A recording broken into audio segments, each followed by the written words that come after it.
Hello, everyone. This is Shin or electromilk with another edition of Good Art, Bad Artist. For this week, my guest is someone who I would simply say probably in this country, no one loves comics as much as him. And what I like about it is that he's so open to new comics and different creators. A lot of people say they love comics, but the more you get to know them, you realize they only like Marvel shit, they only like Batman. Some people say they love comics but only manga. What I like about Rob is that he's so open, and when he likes something, he will let you know, and he's always willing to support, and just someone with a really open mind. And you can tell the open-mindedness in his artwork as well. His works are very diverse. There's always a sense of fun to it, and it's really capital C creative. I've never seen a Rob Cham artwork that felt lazy or sloppy. And that's something. Oh, he's laughing right now. No, I'm serious. And so here he is, Rob Cham. Please say hi to our listeners. Hello to everyone. Good day. I hope you guys are having a good time and thanks for tuning in. All right, Rob, let's get into it right away.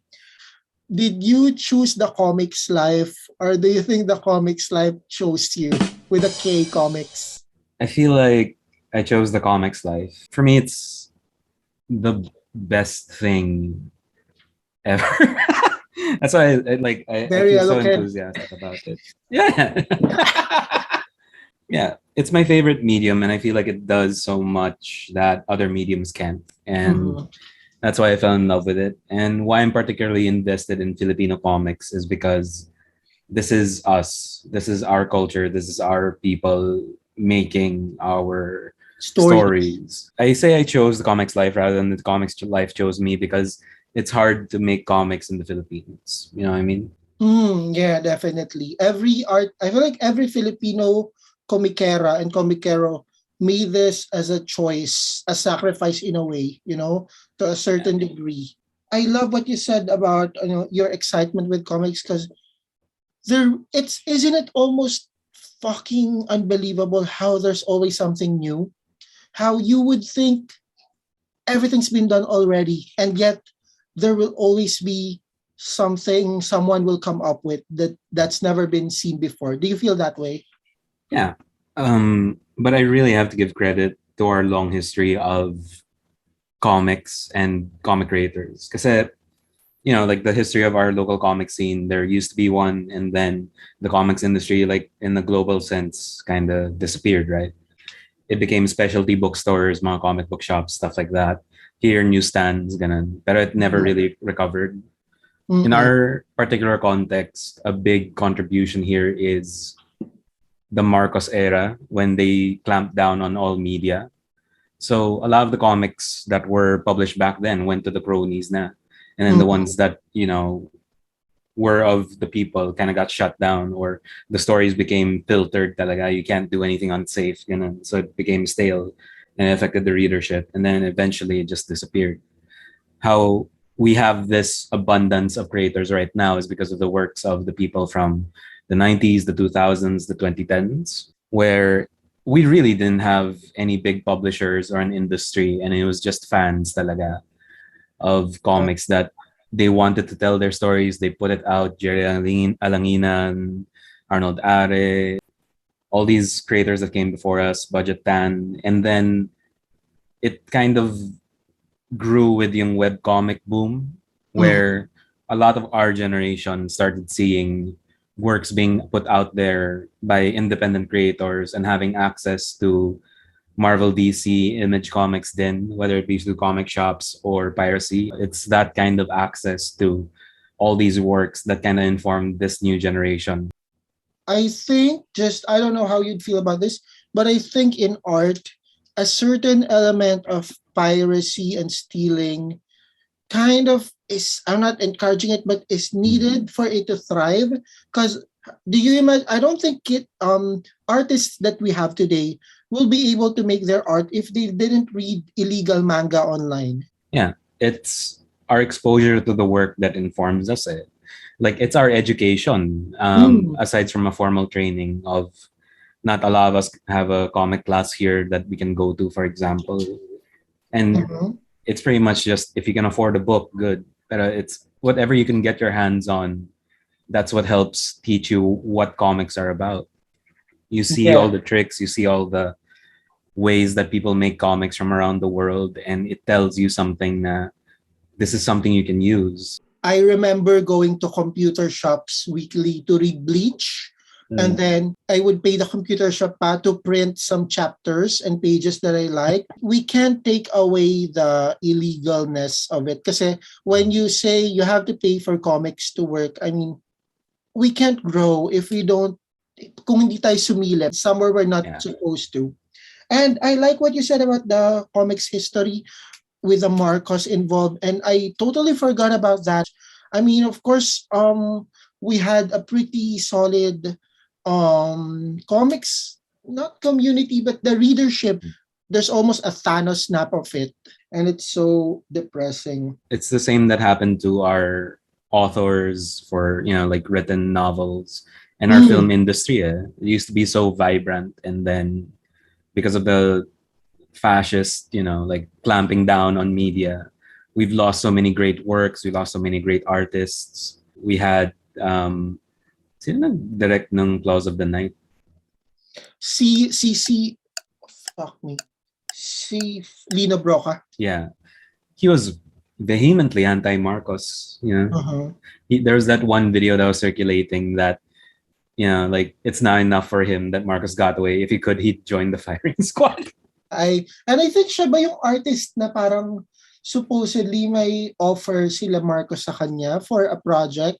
I don't know if it's him. That's Nick Joaquin. How it happened was his friend was in jail, another author, and then he wouldn't accept yung National Artist Award, Yeah. and then he used that to get his friend out of political prison. For my next question, you probably answered this before. So if you did, just give me a quick one. So you're talking about the entrance of comics to artists today. How about you personally? How did comics come to you, or how did you come to it?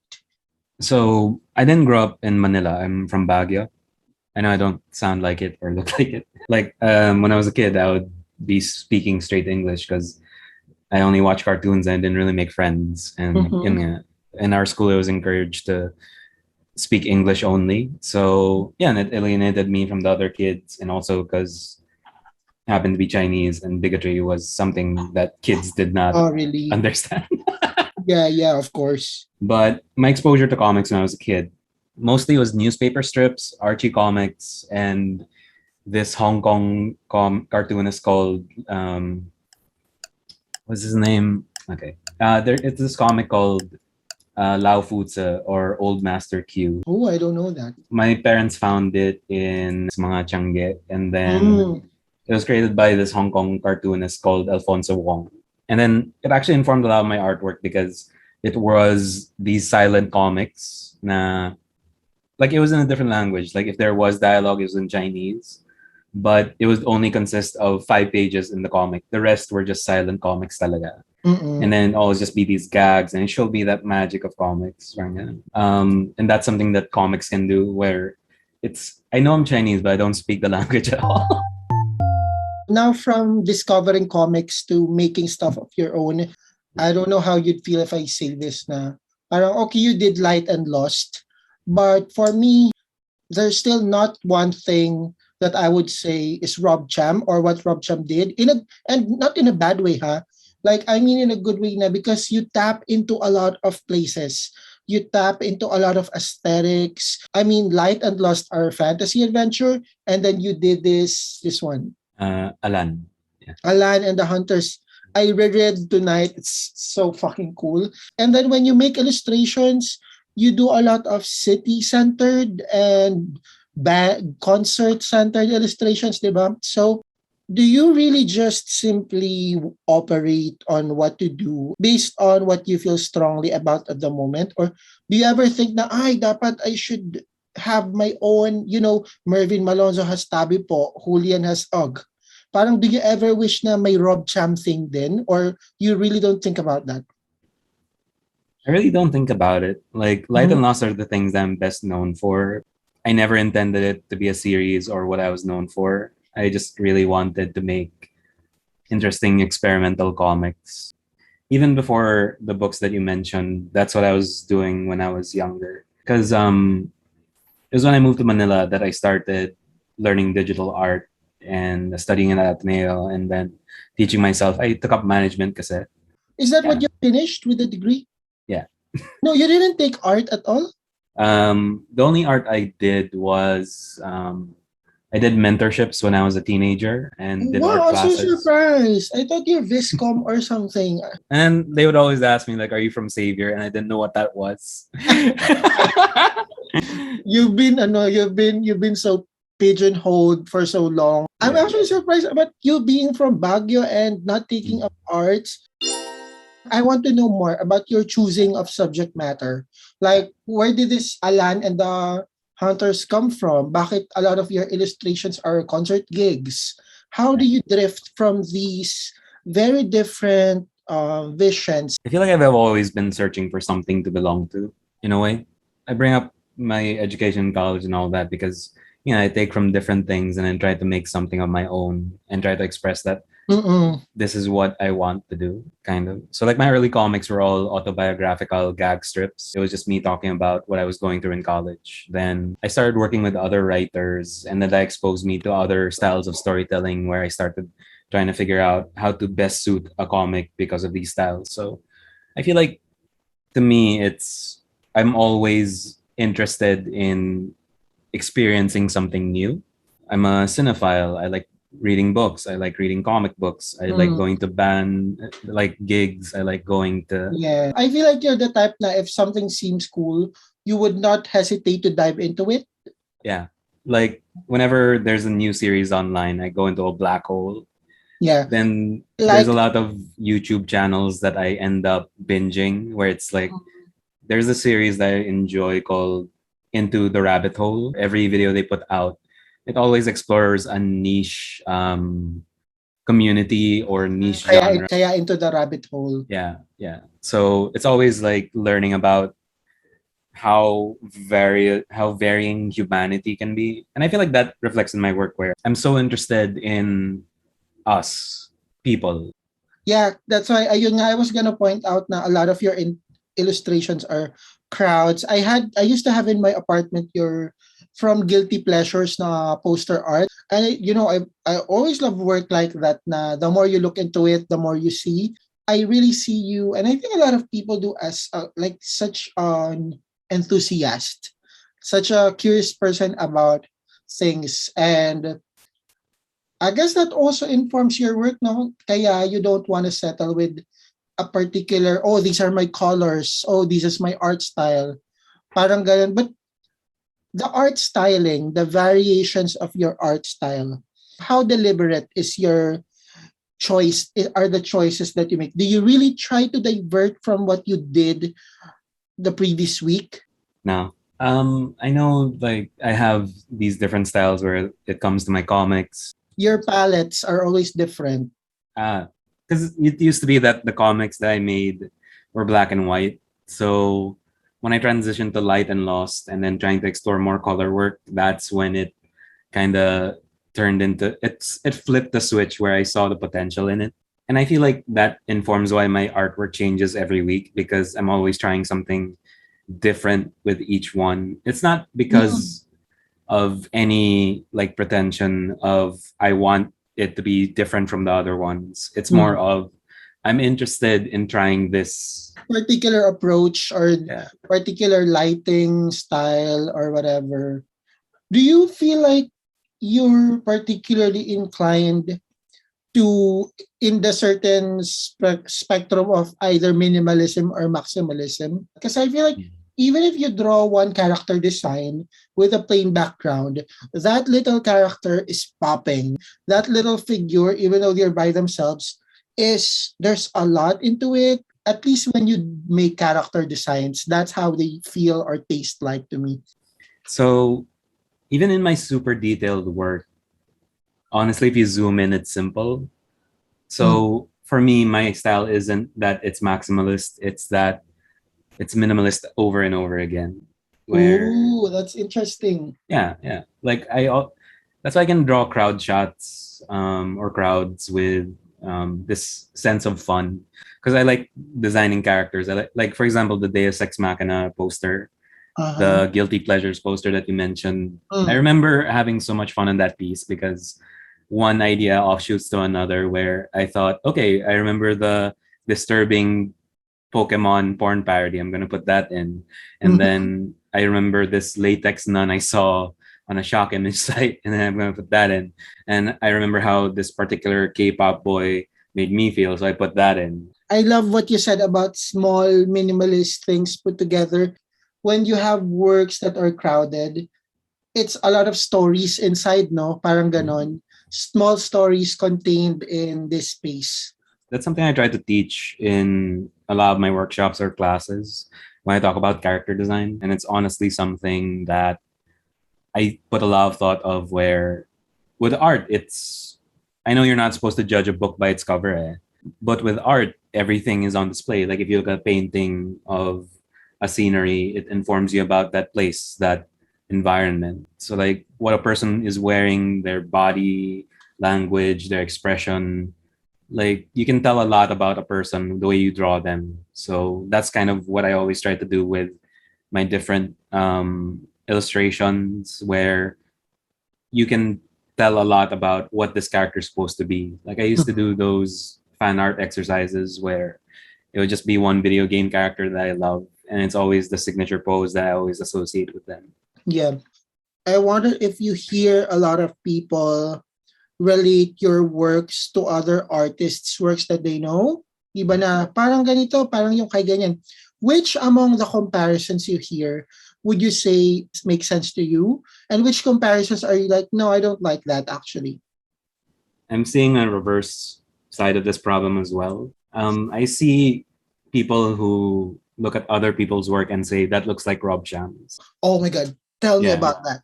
to me that feels bad because I feel like a lot of these people, because I know I have a following and I know that people recognize my work and my name, so that Mm-hmm. when they see a young and upcoming artist and they kind of compare me to that, and I look at their work and I see nothing close to mine. It's innocent and they just don't know any better. They know what they recognize. Mm-hmm.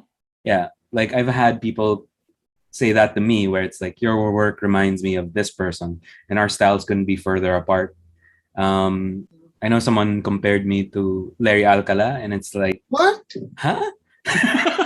You know that Twitter meme where it's like, if you've only seen Boss Baby, you will compare everything, every movie you've seen to Boss Baby. Yeah, Maybe it's that kind of energy. yeah, kind of like if you've seen Parasite, you'll compare Squid Game to Parasite. That's the only Korean movie that you know.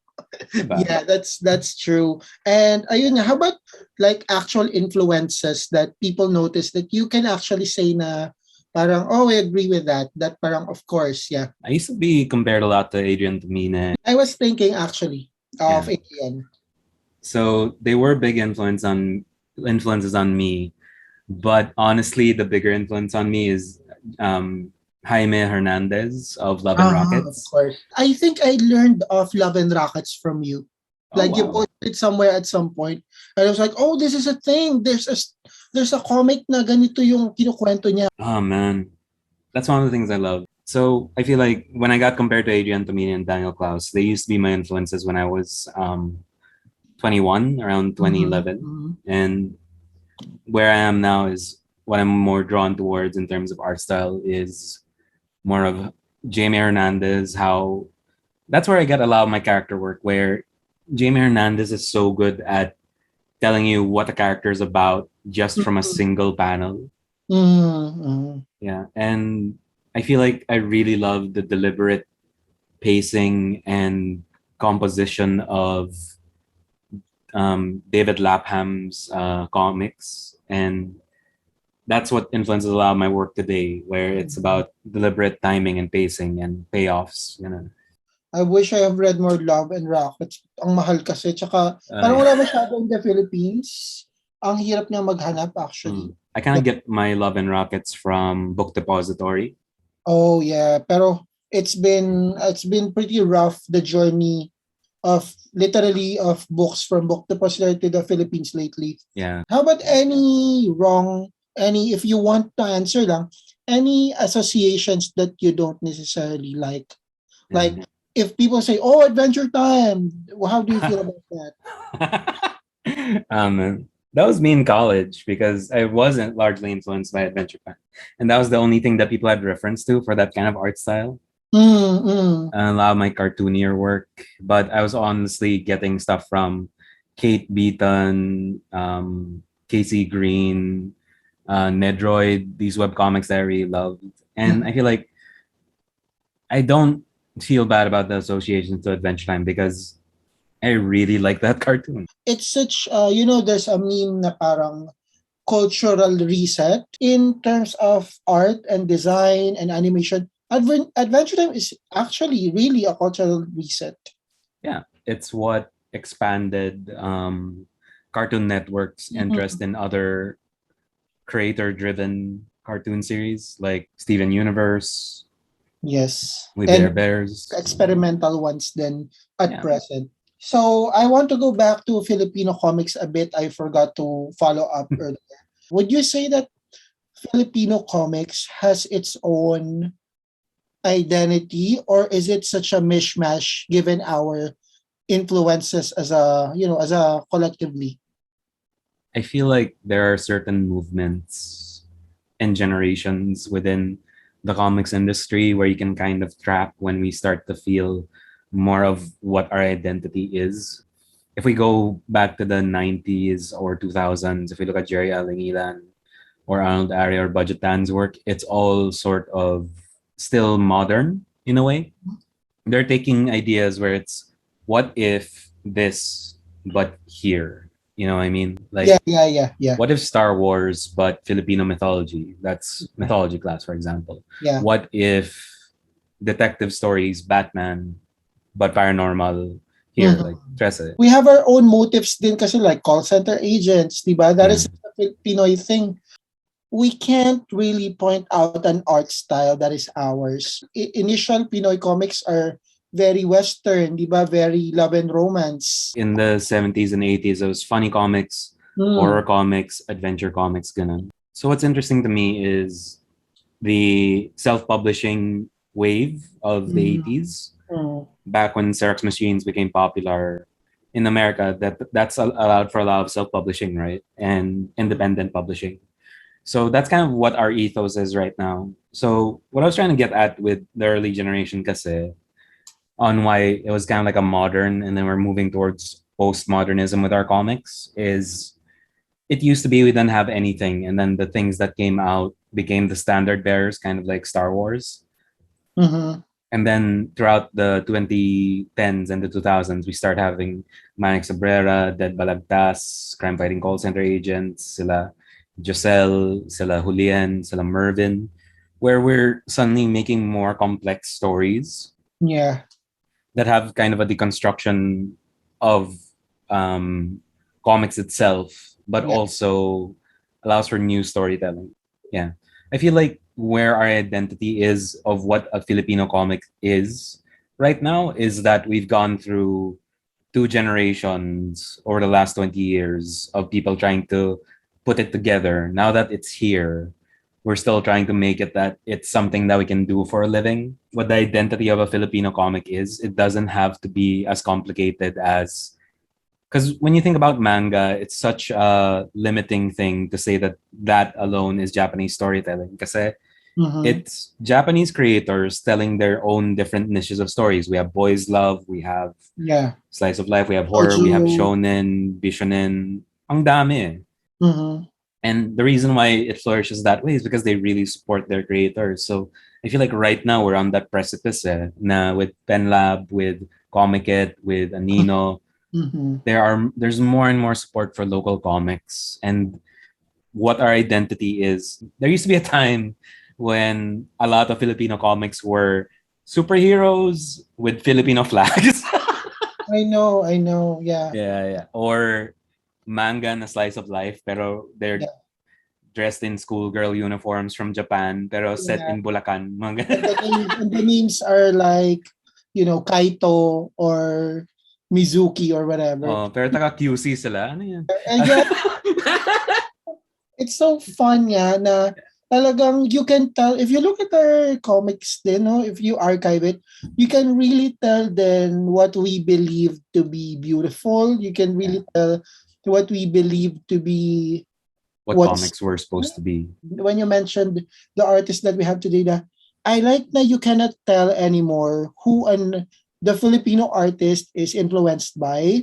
Mm. Like, ano na talaga siya, super halo-halo na. And yeah, I think when we talk about Filipino identity in comics, it's the diversity in itself. It's the miscellaneousness of itself.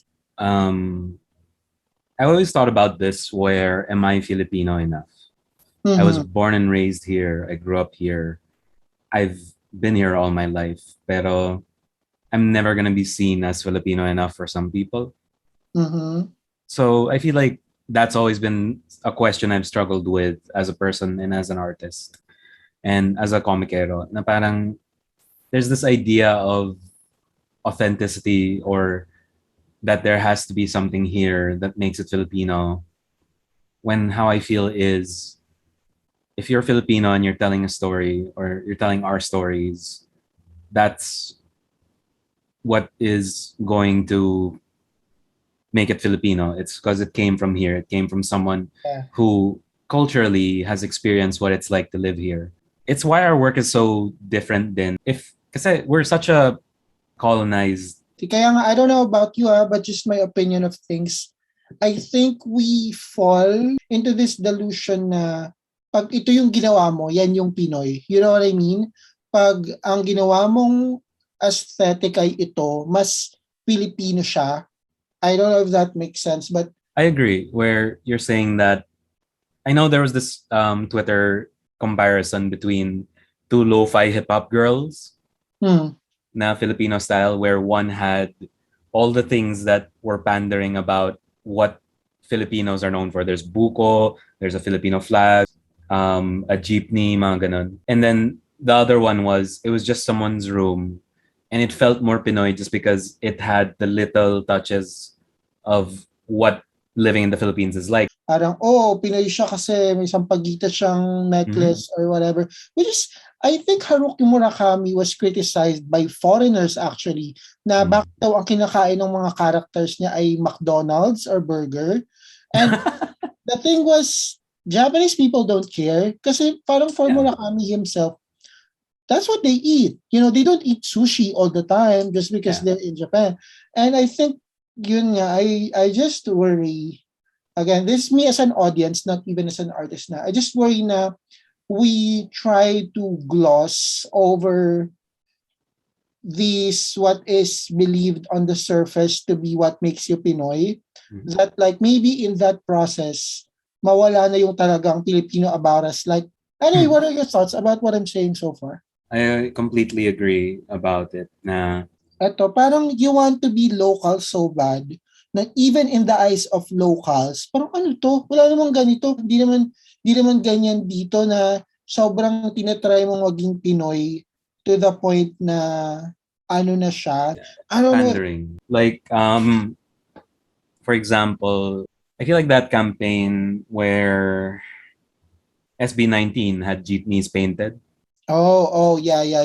The Pinoy, our boy band. I feel like P-pop, may validity siya. But for me, that campaign to me was interesting because they could have painted anything else or made artwork, but they decided to have these people paint a whole jeepney. I like the artists there. Some of them are my friends, and I like the work that they did. But it's the idea. It's the idea that bugs me, where does it have to be a jeepney? Or that music video from SB19 then. We're gonna get a lot of hate from SB19 fans, but hear me out. Okay, go. Naka-Filipiniana sila, pero it's this weird amalgam of different Filipino iconography. Ano sila, ref, di ba? Parang it's too patronizing na we're Pinoy, believe us, parang ganun. Or yung kay Apple the app na bebo, bebo, be, na, Filipino. As in, it doesn't work as a song. The whole bebot thing. Like, who yells Filipino in a song over and over again? That's a fucking good example. Oo nga, na parang alam mo yun, parang I'm gonna show I'm Filipino by Alam mo yung mga bye-bye just so it screams Filipino, but you don't know how to use it right now. Ganun. add ko lang, just SKL. Sabi, originally, parang ang ita-title ko for this podcast is parang Filipino Artist Podcast. Parang gano'n. Sabi ng friend ko, parang, you don't need to do that. Parang, you don't need to say that for it to be, yun nga, for Filipinos or whatever. Yeah, yun din yung parang trap kasi ngayon na you have to show you love your country. Diba? I feel like sometimes you're insulting it na. Like when you powder your story with every Filipino token you can find na alam mo yun, hindi na siya totoo, hindi na siya honest even to yourself. Parang ganun. I had this interesting question come up when I got featured on Pinoy TV. How do I feel about Filipino Chinese representation and do I show it in my comics? And I was just like, no, I do not. No one... like, who fucking cares? I actually thought about it. Like, should I write a Filipino Chinese character? I don't know anything about Pinoy culture, honestly. If you write it, it should come from a place of there's actually a story you want to tell. Yeah. Na hindi lang siya element just for you to say na oh, Filipino Chinese siya. We're good. Checklist sa representation, you know what I mean? Exactly. If you do that, you get Mano Po.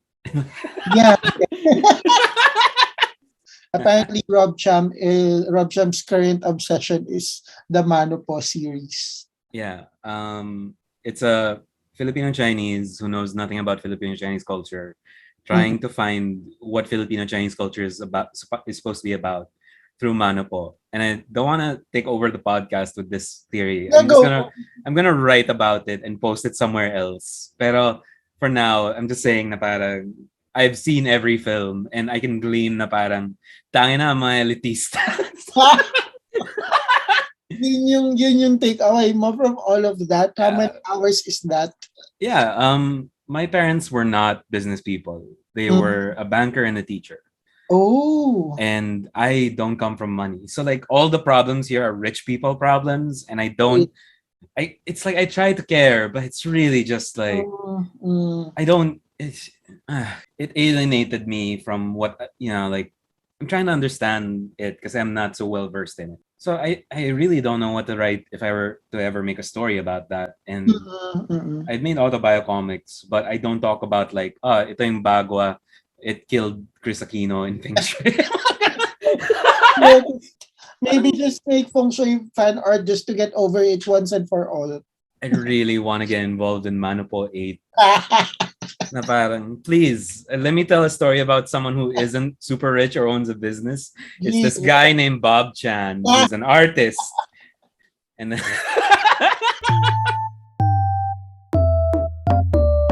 okay, final question that I ask all the guests.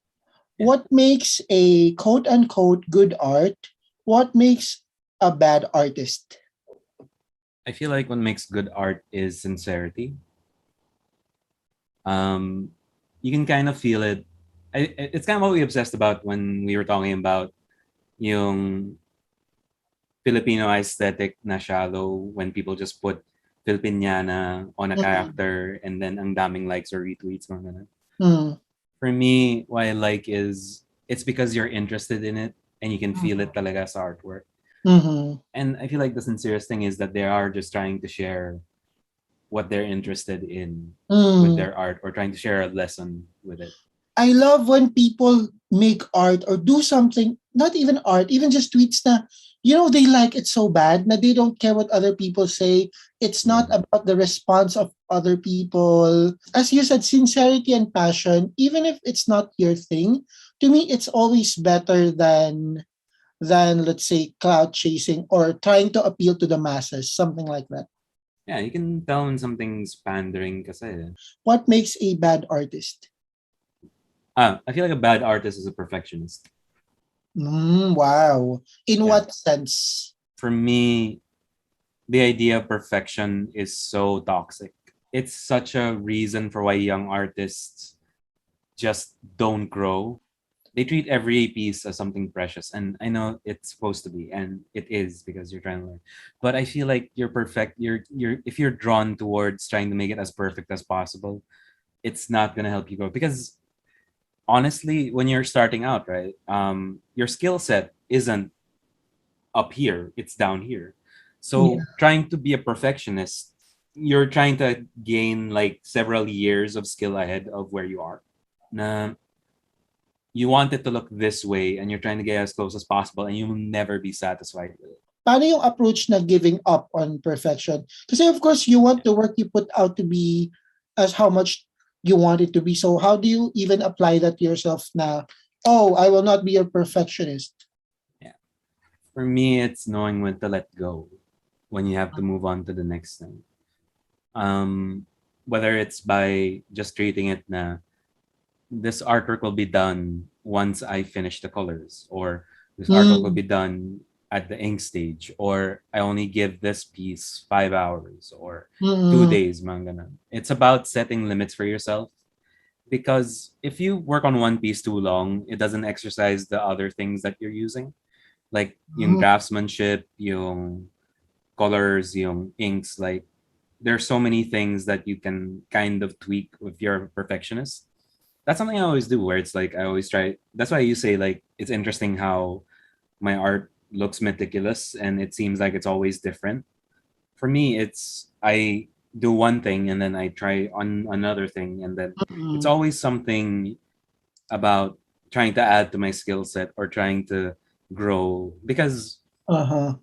if I were to treat everything as it's supposed to be perfect, I'll never get anything done. I feel like what you mean is in terms of growth as an artist, instead of trying to be Eiffel Tower shaped, now you're about to try to reach this perfect form, perfect style, which I know a lot of people are obsessed with right now. I think your idea is to make it more like a wide tree, Yeah. like a wide puno na it might not be the tallest, but at least it's reaching a lot of ground, a lot of area, parang ganon. Does that make sense to you? I mean, I would always tell people that pretension is not a bad thing because it means that you're reaching for something Mm. beyond your Mm. capabilities, and that's how we grow. We always try to push where what we know. But the thing is, I really feel like trying to be something that you're not, or trying to be perfect, is going to stop you more than, yeah, that's why the roots thing is perfect, because it's about growing in an even way around all these different skill sets rather than Mhm. Perfecting expecting. this style, perfecting this method that is mine, that this is my brand, parang ganun. Yeah. Okay, final, last na talaga before we say goodbye. Recommend me shit. This is our segment where you just recommend me and to our listeners an activity, a song, and a book, an approach to living, a Zen method. Just recommend me something, anything Get hobbies, everyone. Get hobbies. that are not art related. Yeah, yeah. What's yours? Right now it's cooking, baking, and learning animation. But I feel like pursuing other creative habits that you don't are not tangentially related to Mm. yours. I feel like that's something that I feel like I don't have to tell younger artists because they're so interested in being multifaceted. That's what I love about seeing younger artists work, where it's not just a comic, it's a TikTok, or if it's not just fan art, they're gonna make it na they cosplay as their fan art, mga ganun. I feel like I want to encourage that kasi Yeah. it allows you to express yourself in other ways. Mhm. It feels so soul crushing if you let this one thing define you, Yeah, yeah. yung art. Kasi sometimes you'll end up, if you don't succeed at it, what is your worth, diba? Mm, mm. Pero you could be a good son, you could be a good father. For me, it's I enjoy baking and I enjoy cooking. And it's like creating this delicious meal Mm, from just mm. hot metal and Yeah. knives. Yeah, I love what you pointed out na parang don't even make being an artist who you are. You know what I mean? Yeah. Or maybe make it one of the things you do, especially if you're young, guys.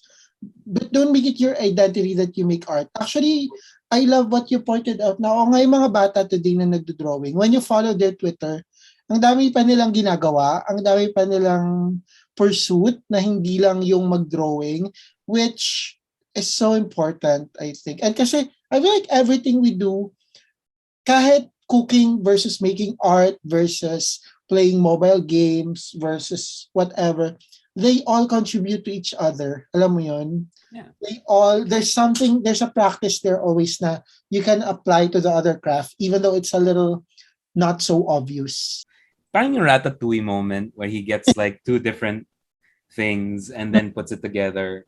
So that's kind of like what I did with my art, where I got like things that I think would go well and I try it, and then sometimes it doesn't work. Yeah. Same with my cooking. Like today, Yeah, what did you make?